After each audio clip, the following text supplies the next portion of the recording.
The flashing red and blue lights lit up the quiet suburban street like a scene from a crime thriller. Neighbors peeked through their curtains, their faces pressed against the glass, as two police cars screeched to a halt in front of a modest, well-kept house. The officers stepped out, their expressions stern and unyielding. They moved with purpose, their boots crunching against the gravel driveway as they approached the front door. Inside the house, a woman in her late 50s stood frozen in the kitchen, her hands trembling as she clutched a teacup. She had been expecting this moment, though she had hoped it would never come. The knock on the door was firm, almost impatient. She took a deep breath, set the cup down, and walked slowly to the door. When she opened it, the officers didn't waste any time. "Ma'am, we have a warrant for your arrest," one of them said, his voice cold and official. Before she could respond, they handcuffed her, the metal cuffs clicking tightly around her wrists. She didn't resist. She didn't cry. She simply stood there, her face a mask of quiet dignity, as the officers led her out of the house. The neighbors watched in stunned silence. She was a familiar face in the community, a kind woman who always had a smile and a friendly word for everyone. She volunteered at the local food bank, tended to her garden with care, and was known for her homemade pies. Seeing her in handcuffs was like watching a scene from a movie that didn't make sense. As the officers guided her into the back of the police car, one of the neighbors finally found the courage to speak up. "What's going on? Why are you arresting her?" he asked, his voice tinged with disbelief. The officer in charge glanced at him but didn't answer. Instead, he closed the car door and got into the driver's seat. The woman sat quietly in the back, her eyes fixed on the window as the car pulled away. She didn't look back at her house, at her neighbors, or at the life she was being taken from. The drive to the police station was silent. The woman didn't ask any questions, and the officers didn't offer any explanations. When they arrived, she was processed quickly, fingerprinted, photographed, and placed in a cold, sterile cell. She sat on the edge of the narrow cot, her hands folded in her lap, her mind racing. She thought about her husband. He had been gone for days now, and she hadn't heard from him. She had tried calling, texting, even reaching out to his friends, but no one knew where he was. She had a sinking feeling that his disappearance was connected to her arrest, but she couldn't be sure. The officers returned to interrogate her, their questions sharp and pointed. "Do you know why you're here?" one of them asked, leaning forward in his chair. She looked at him, her eyes steady but filled with a quiet sadness. "No," she replied softly. "Do you know where your husband is?" another officer pressed. She hesitated for a moment before shaking her head. "No, I don't." The officers exchanged glances, clearly unconvinced.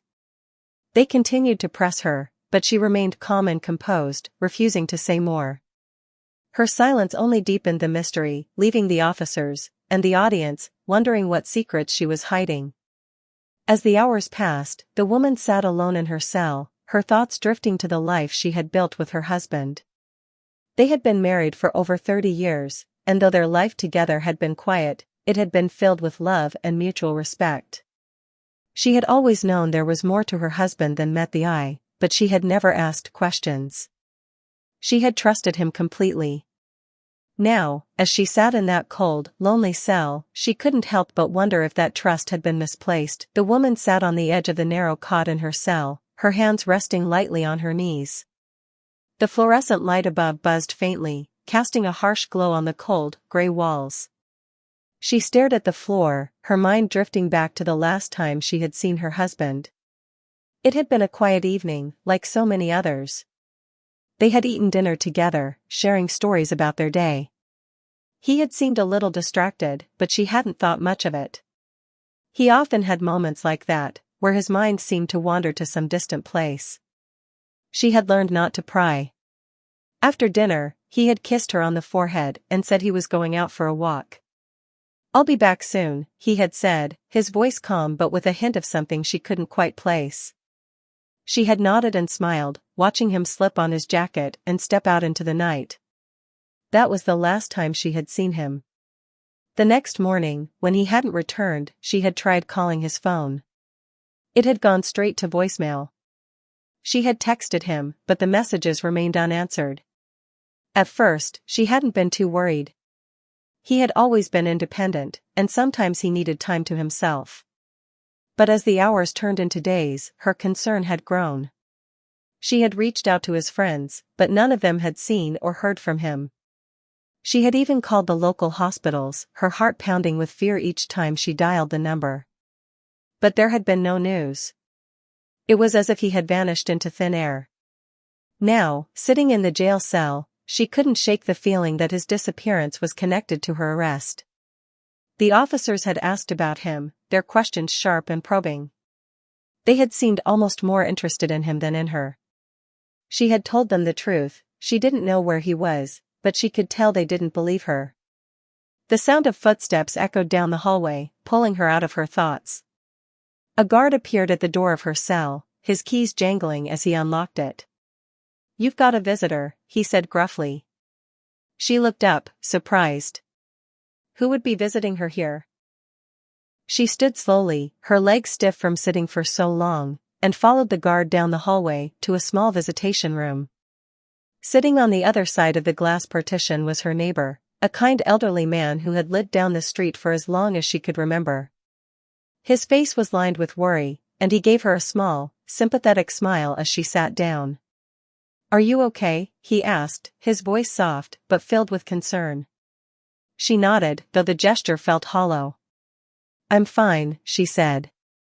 "But I don't understand what's happening. Why am I here?" Her neighbor hesitated, glancing over his shoulder as if to make sure no one was listening. "They've been asking questions," he said quietly. "About your husband.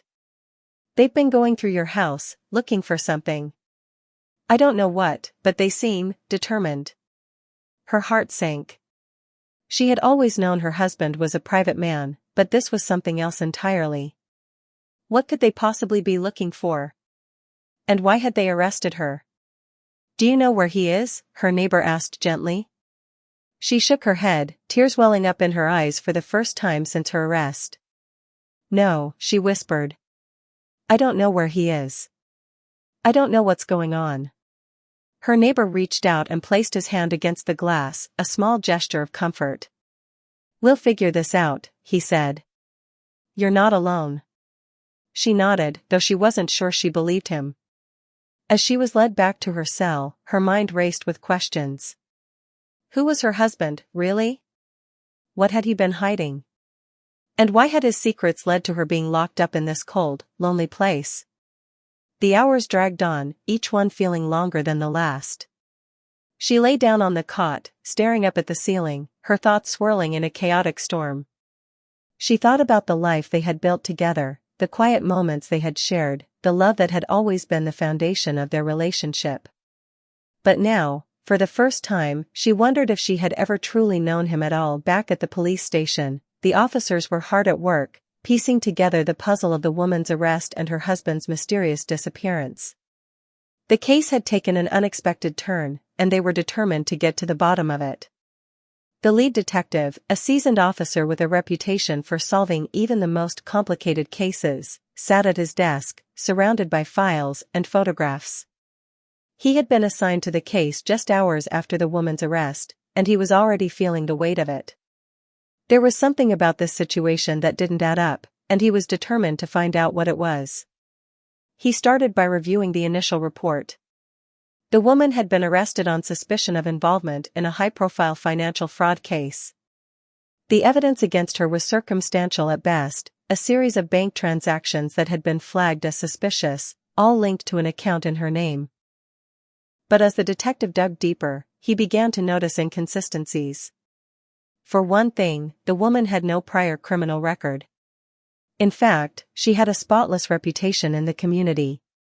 She was known for her kindness and generosity, and everyone who knew her spoke highly of her.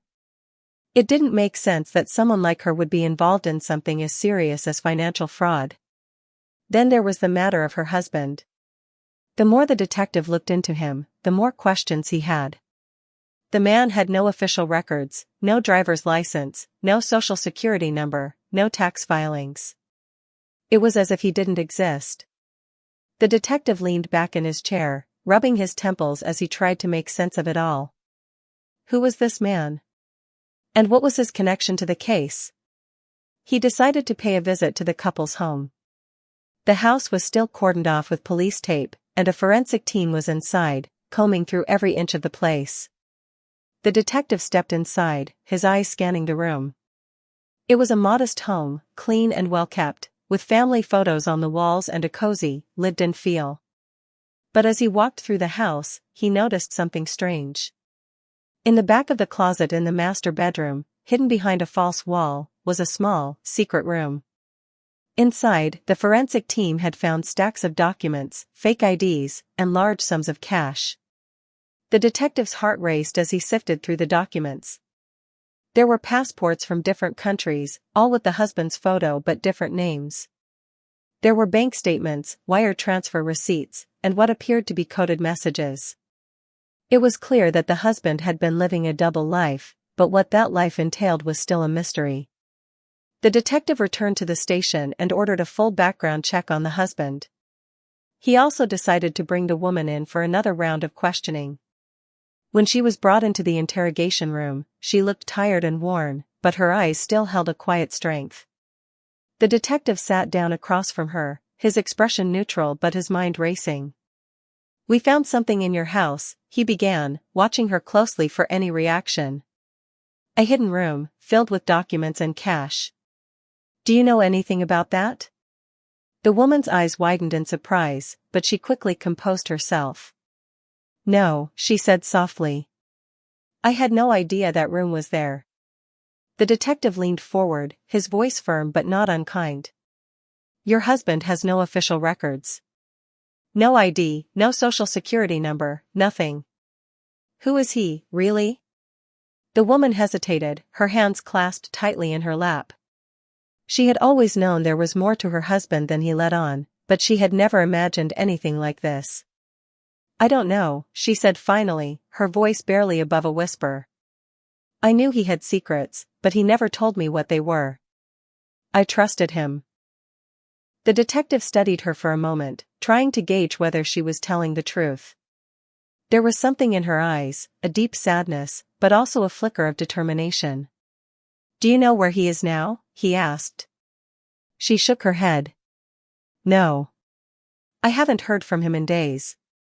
I'm worried about him." The detective leaned back in his chair, his mind racing. The pieces of the puzzle were starting to come together, but the picture they formed was still unclear. Who was this man? What had he been involved in? And why had he left his wife to face the consequences? As the woman was led back to her cell, the detective sat at his desk, staring at the files spread out in front of him. He had a feeling this case was about to get a lot more complicated. The detective couldn't shake the feeling that there was more to this case than met the eye. The hidden room, the fake IDs, the stacks of cash, it all pointed to something far bigger than a simple financial fraud case. He decided to dig deeper, pulling in resources from other departments and even reaching out to federal agencies for assistance. Meanwhile, the woman sat in her cell, her mind a whirlwind of emotions. She had always known her husband was a private man, but the discovery of the hidden room had shaken her to her core. What had he been hiding? And why had he kept it from her? She replayed their life together in her mind, searching for clues she might have missed. The detective returned to the interrogation room, this time with a folder full of new information. He sat down across from the woman, his expression serious, but not unkind. "We've been looking into your husband's background," he began, opening the folder and spreading out a series of documents on the table. "And we found something unusual." The woman's heart raced as she looked at the documents. There were photos of her husband, but they were from years ago, and he looked different, younger, harder, with an intensity in his eyes that she had never seen before. There were also official-looking papers with government seals and classified stamps. "Your husband," the detective said slowly, "was a former undercover agent. He worked for a government agency on high-risk missions, often in dangerous parts of the world. But something went wrong on his last assignment, and he disappeared off the grid. Until now." The woman stared at the detective, her mind struggling to process what he was saying. Her husband, a government agent? It sounded like something out of a movie, not the life of the quiet, unassuming man she had married. "Are you sure?" she asked, her voice trembling. The detective nodded. "We've confirmed it with multiple sources. Your husband was living under a false identity, and he's been off the radar for years. But recently, his old enemies seem to have found him. That's why he disappeared. He was trying to protect you." The woman's eyes filled with tears as the weight of the revelation sank in. All this time, she had thought he had abandoned her, but in reality, he had been trying to keep her safe. "Why didn't he tell me?" she whispered, more to herself than to the detective. The detective sighed. "He probably thought it was safer for you not to know. The less you knew, the less danger you were in. But now that his enemies have found him, they're coming after you too. That's why you were arrested. They're trying to use you to get to him." The woman's heart ached as she thought about everything her husband had been through. He had carried this burden alone, hiding his true self from the world, even from her. And now, because of his past, their lives were in danger. "What happens now?" she asked, her voice barely above a whisper. The detective leaned forward, his expression softening. "We're going to do everything we can to protect you. But we need your help. If your husband contacts you, you need to let us know. We can't keep you safe if we don't know where he is." The woman nodded, though her mind was still reeling. She had always trusted her husband, and even now, despite everything, she couldn't bring herself to betray him. But she also knew that the situation was bigger than just the two of them. As she was led back to her cell, she felt a strange mix of emotions, fear, sadness, but also a glimmer of hope. Her husband was alive, and he had been trying to protect her all along. Now, it was her turn to fight for him. The detective's revelation about her husband's past left the woman in a state of shock. She spent hours in her cell, replaying memories of their life together, searching for signs she might have missed. The quiet man she had married, the one who loved gardening and long walks, had been living a double life. It was almost impossible to reconcile the two images in her mind. Meanwhile, the detective and his team worked tirelessly to uncover more about the husband's true identity. They reached out to contacts in federal agencies, piecing together fragments of information from classified files and old mission reports. What they discovered was both fascinating and alarming. The husband had been one of the best undercover agents in his field, known for his ability to blend into any environment and extract critical information. He had worked on high-stakes missions involving international crime syndicates, terrorist organizations, and corrupt governments. His work had saved countless lives, but it had also made him a target. His last mission, however, had gone terribly wrong. Betrayed by someone within his own agency, he had narrowly escaped with his life. Fearing for his safety and the safety of those close to him, he had gone off the grid, disappearing without a trace. He had assumed a new identity, built a quiet life, and married the woman he loved, hoping to leave his past behind. But his past had caught up with him. The detective shared this information with the woman during their next meeting. She listened in silence, her hands clasped tightly in her lap, as he explained the details of her husband's life as an undercover agent. "He was a hero," the detective said, his voice filled with a mix of admiration and concern. "But his enemies are powerful, and they've been searching for him for years. Now that they've found him, they won't stop until they get what they want." The woman looked up, her eyes filled with tears. "What do they want?" she asked. "Revenge," the detective replied simply. "And they're willing to do whatever it takes to get it. That's why they've targeted you, to draw him out." The woman's heart ached as she thought about her husband, alone and on the run, trying to protect her while staying one step ahead of his enemies. She had always known he was a strong, resilient man, but she had never imagined the extent of the sacrifices he had made. "What can I do?" she asked, her voice steady, despite the fear she felt. The detective leaned forward, his expression serious. "If he contacts you, you need to let us know. We can protect you, but we need to find him before his enemies do." He's in grave danger, and so are you. The woman nodded, though her mind was racing. She had always trusted her husband, and even now, she couldn't bring herself to betray him. But she also knew that the situation was bigger than just the two of them. As she was led back to her cell, she made a decision. She would do whatever it took to help her husband, even if it meant putting herself in danger. She had spent years living a quiet, peaceful life, but now it was time to fight for the man she loved. The woman's arrest had sent shockwaves through the small community, but it had also set off a chain reaction in the shadows. The detective's discovery of her husband's true identity had alerted not only the police, but also the dangerous individuals who had been hunting him for years. The stakes were higher than ever, and the race to find him was on. The police launched a nationwide search, coordinating with federal agencies to track down any leads. They scoured surveillance footage, analyzed phone records, and followed up on every possible sighting. But the husband was a master of evasion, and he had left no trace of his whereabouts. Meanwhile, the woman was released from jail, but placed under strict surveillance. The police hoped that her husband would try to contact her, giving them the opportunity to intercept him before his enemies could. But she had other plans. As soon as she returned home, she began her own search. She knew her husband better than anyone, and she was determined to find him before it was too late. She started by going through their house, looking for any clues he might have left behind. She checked his favorite books, his old notebooks, even the garden shed where he spent hours tinkering with tools. Then she remembered something, a small, weathered map she had found years ago in one of his jackets. At the time, she had thought nothing of it, assuming it was just a souvenir from one of his trips.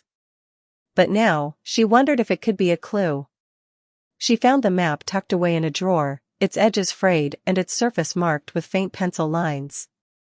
It showed a remote area in the mountains, with a small circle drawn around a specific location. Her heart raced as she realized what it could mean. That night, she packed a bag with essentials, food, water, a flashlight, and a warm jacket. She knew the police were watching her, so she waited until the early hours of the morning to slip out of the house. She moved quietly through the backyard, avoiding the surveillance cameras, and made her way to the edge of the neighborhood. From there, she walked to a nearby bus station and bought a ticket to the closest town to the location on the map. She knew it was a long shot, but it was the only lead she had. The journey was grueling. The bus ride took hours, and when she finally arrived, she had to hike through rugged terrain to reach the marked spot. The air was cold and thin, and the path was steep and treacherous. But she pressed on, driven by the thought of finding her husband and bringing him home. As she reached the top of a ridge, she saw a small cabin nestled in the trees. Smoke curled from the chimney, and a faint light glowed in the window. Her heart pounded as she approached, her footsteps crunching in the snow. She knocked on the door, her breath visible in the cold air. For a moment, there was silence. Then the door creaked open, and there he was, her husband, alive but visibly worn, his eyes filled with a mix of relief and fear. "What are you doing here?" he asked, his voice hoarse. "I came to find you," she said, tears streaming down her face. "I couldn't let you face this alone." He pulled her into a tight embrace, his arms trembling. "You shouldn't have come," he whispered. "It's not safe." "I don't care," she replied, her voice firm.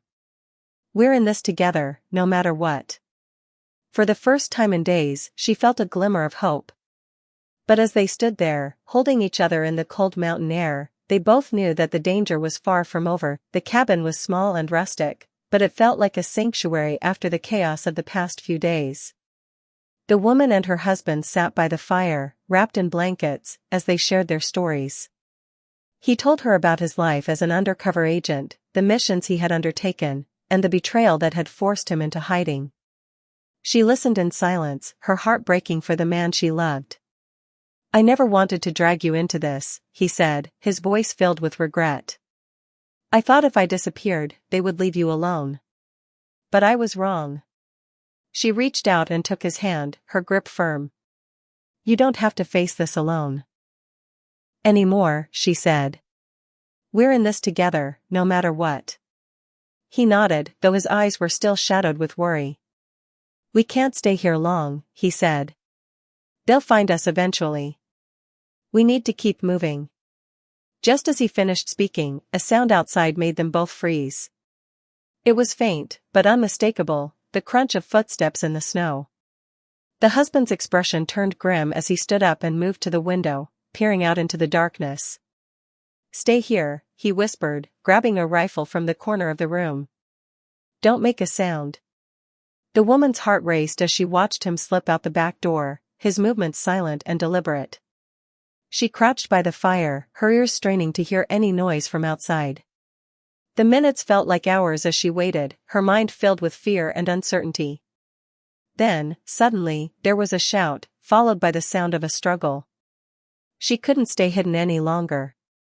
Grabbing a heavy iron poker from the fireplace, she crept to the door and peered outside. In the dim light of the moon, she saw her husband grappling with two men, their faces obscured by masks. One of them had a knife, and the other was trying to pin him down. Without thinking, she rushed forward, swinging the poker with all her strength. The blow landed on one man's shoulder, causing him to cry out and drop the knife. The other man turned toward her, but her husband seized the opportunity to break free. He tackled the man to the ground, disarming him with a swift, practiced move. Run, he shouted to her, his voice urgent. Get back to the cabin. She hesitated for a moment, but the look in his eyes made her obey. She turned and ran, her breath coming in ragged gasps as she reached the cabin and slammed the door shut. She locked it and pressed her back against the wall, her heart pounding in her chest. Outside, the sounds of the struggle continued, but they grew fainter as the men retreated into the darkness. Finally, the door opened, and her husband stepped inside, his face pale and his breathing heavy. Are you okay? She asked, rushing to his side. He nodded, though he winced as he touched a cut on his arm. I'm fine, he said. But they'll be back, and next time, there will be more of them. We need to leave now. She didn't argue. Together, they gathered their things and left the cabin, moving quickly and quietly through the trees. The night was cold and silent, the only sound the crunch of snow beneath their feet. As they walked, the woman couldn't shake the feeling that they were being watched. Every shadow seemed to move, every rustle of leaves sounded like footsteps. But she kept her fears to herself, focusing on the path ahead and the man by her side. They had survived the first encounter, but she knew the danger was far from over. The men who were after them were relentless, and they wouldn't stop until they got what they wanted. As they reached the edge of the forest, the husband turned to her, his expression serious. We need to split up, he said. It's the only way to throw them off our trail. She shook her head, her eyes filled with determination. No, she said firmly. We stay together. No matter what. He hesitated, but the look in her eyes made him relent. Okay, he said. But we need to be careful. Trust no one. She nodded, though her heart ached at the thought of what lay ahead. They had already been through so much, but she knew the hardest part was yet to come. The woman and her husband moved through the night like shadows, their footsteps silent and their senses heightened. The forest was dense and unforgiving, but they pressed on, driven by the need to stay ahead of their pursuers. Every sound, every rustle of leaves, made them pause, their hearts pounding as they scanned the darkness for signs of danger. As dawn began to break, they reached a small, abandoned cabin, deep in the woods. It was barely standing, its walls weathered and its roof sagging, but it offered a temporary refuge. They slipped inside, closing the creaky door behind them, and collapsed onto the dusty floor, exhausted but alert. We can't stay here long, the husband said, his voice low. They'll track us eventually. We need to keep moving. The woman nodded, though her body ached with fatigue. She looked at her husband, his face lined with worry and exhaustion, and felt a surge of determination. They had come this far together, and she wasn't about to give up now. Where do we go from here? She asked. He hesitated, his eyes scanning the room as if searching for answers. There's a safe house, he said finally. A place only I know about. It's far from here, but but if we can reach it, we'll be safe, at least for a while. She reached out and took his hand, her grip firm. Then let's go, she said. They rested for a few hours, taking turns keeping watch, before setting off again. The journey was grueling, the terrain rough and unforgiving, but they pushed forward, driven by the hope of finding safety. As they walked, the woman couldn't help but reflect on everything they had been through. The quiet life they had built together felt like a distant memory, replaced by a world of danger and uncertainty. But through it all, their love had remained a constant, a beacon of light in the darkness.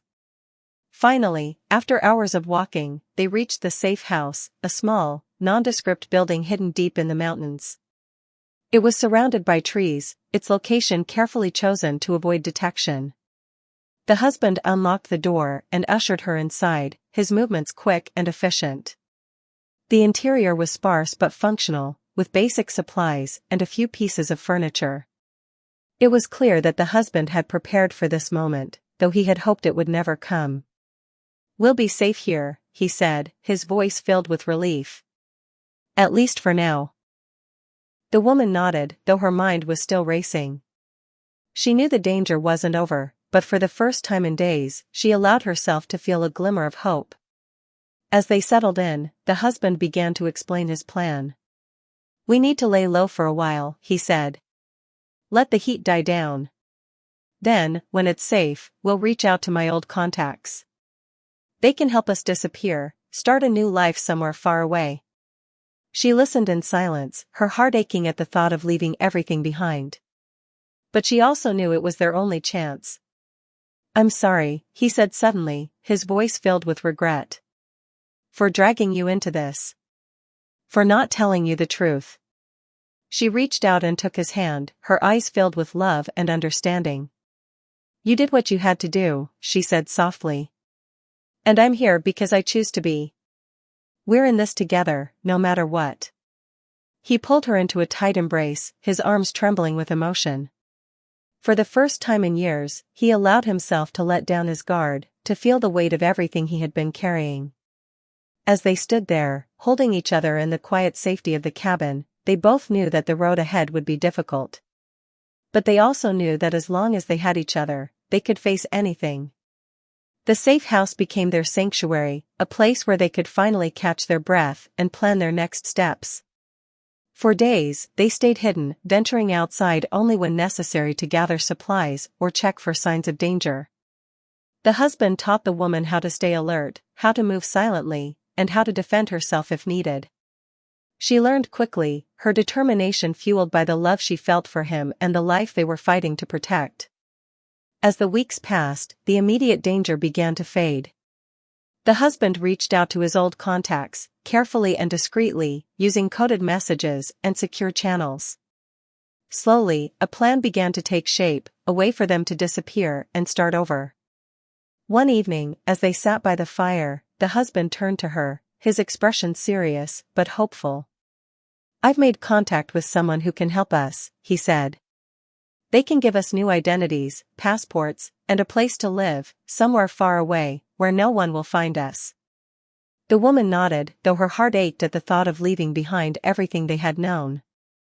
"Where will we go?" she asked. "Somewhere safe," he replied. "Somewhere we can build a new life together." She reached out and took his hand, her eyes filled with love and determination. "As long as we're together, it doesn't matter where we go." The next few days were a blur of preparation. They packed only the essentials, leaving behind anything that could tie them to their old lives. The husband burned documents, erased digital footprints, and made sure there was no trace of their existence. It was a painful process, but necessary for their survival. Finally, the day came when they were ready to leave. They stepped out of the safe house for the last time, the early morning light casting a golden glow over the mountains. The air was crisp and clean, filled with the promise of a new beginning. They traveled quietly and carefully, avoiding main roads and crowded areas. The journey was long and exhausting, but they pressed on, driven by the hope of a better future. When they finally reached their destination, it was nothing like they had imagined. It was a small, peaceful town nestled in a remote valley, surrounded by rolling hills and lush forests. The people were kind and welcoming, and the pace of life was slow and unhurried. They settled into a modest house on the edge of town, their new identities allowing them to blend in seamlessly. The husband took up work as a handyman, using his skills to help the locals, while the woman found joy in gardening and volunteering at the community center. At first, it was strange to live under new names, to pretend they were someone else. But as the days turned into weeks, they began to feel a sense of peace they hadn't known in years.